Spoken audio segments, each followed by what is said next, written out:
చిక్కుడుకాయ కర్రీని ఇలా పచ్చికారంతో ఎప్పుడైనా చేశారా? ఒకసారి ట్రై చేస్తే మళ్ళీ ఇదే చేస్తారు.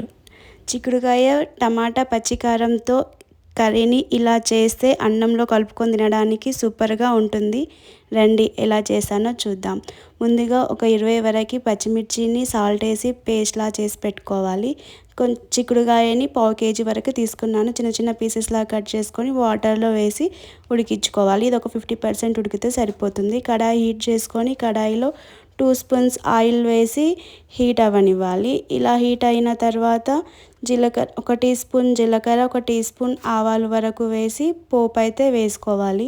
ఈ పోపు అనేది కొంచెం చిట్పట్లాడిన తర్వాత ఒక మీడియం సైజు ఆనియన్ని తీసుకొని సన్నగా పొడవుగా కట్ చేసుకొని దీంట్లో వేసుకోవాలి. ఇవి కొంచెం ఫ్రై అయిన తర్వాత కొద్దిగా కరివేపాకును కూడా వేసి ఫ్రై చేసుకోవాలి. ఆనియన్ అనేది కొంచెం కలర్ మారేంత వరకు అయితే ఫ్రై చేసుకోవాలి.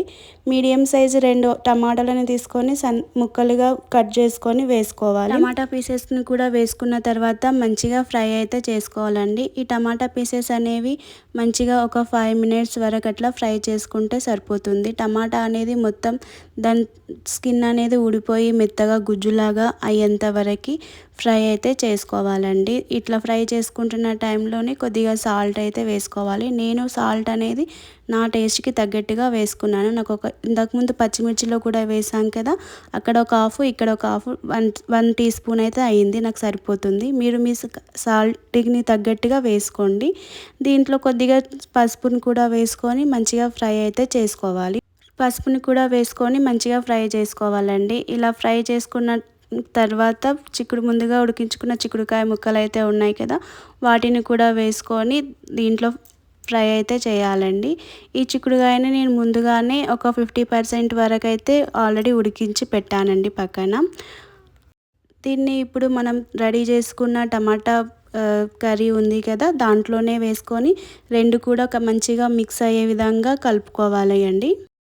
టమాటా చిక్కుడుకాయ రెండు కూడా కలిసే విధంగా మంచిగా కలుపుతూ ఫ్రై అయితే చేసుకోవాలండి. దీన్ని ఒక 10 నుంచి 15 నిమిషాల వరకు అయితే ఫ్రై చేసుకోవాలి. ఇది మధ్య మధ్యలో కలుపుతూ ఫ్రై అయితే చేసుకోవాలండి, లేదంటే మొత్తం అడిగంటినట్టుగా అవుతుంది. మనం ఇలా ఫ్రై చేసుకుంటున్న టైంలోనే కొద్దిగా అల్లం వెల్లుల్లిపాయ పేస్ట్ను కూడా వేసుకొని ఫ్రై చేసుకోవాలి. ఈ అల్లం వెల్లుల్లిపాయ పేస్ట్ అనేది దీనికి మంచి ఫ్లేవర్ని అయితే ఇస్తుందండి. ఒక టీ స్పూన్ వరకు అయితే వేసుకోండి, చాలా బాగుంటుంది అల్లం వెల్లుల్లిపాయ పేస్ట్ వేసుకోవడం వలన. దీంట్లోకి ఇంతకుముందు దంచి పెట్టుకున్న పచ్చికారం పేస్ట్ అయితే ఉంది కదా, మరి పేస్ట్ లాగా అయితే చేయకూడదండి. కొంచెం నేను ఇప్పుడు చూపిస్తున్న విధంగా కచ్చపచ్చగా దంచుకొని పెట్టుకోవాలి. దీన్ని ఈ చిక్కుడుకాయ కర్రీలో కలిపేసుకుంటే సరిపోతుంది. పచ్చికారం వేసుకున్న తర్వాత మరో 5 నిమిషాలు అయితే ఫ్రై చేసుకోవాలండి. ఇది మధ్య మధ్యలో కలుపుతూ ఫ్రై చేసుకోండి, లేదంటే మొత్తం అడుగంటినట్టుగా అవుతుంది. అంతే అండి. దింపే ముందు కొత్తిమీర వేసుకుంటే సరిపోతుంది. చాలా టేస్టీగా ఉండే విలేజ్లలో చేసుకునే టమాటా పచ్చిమిర్చి కారం, పచ్చిమిర్చి చిక్కుడుకాయ చాలా బాగుంటుందండి. టేస్ట్ కూడా ఒకసారి ట్రై చేయండి. మీకు నచ్చితే వీడియోని సబ్స్క్రైబ్ చేయండి, నన్ను ఫాలో చేయండి. Thanks for watching. Thank you.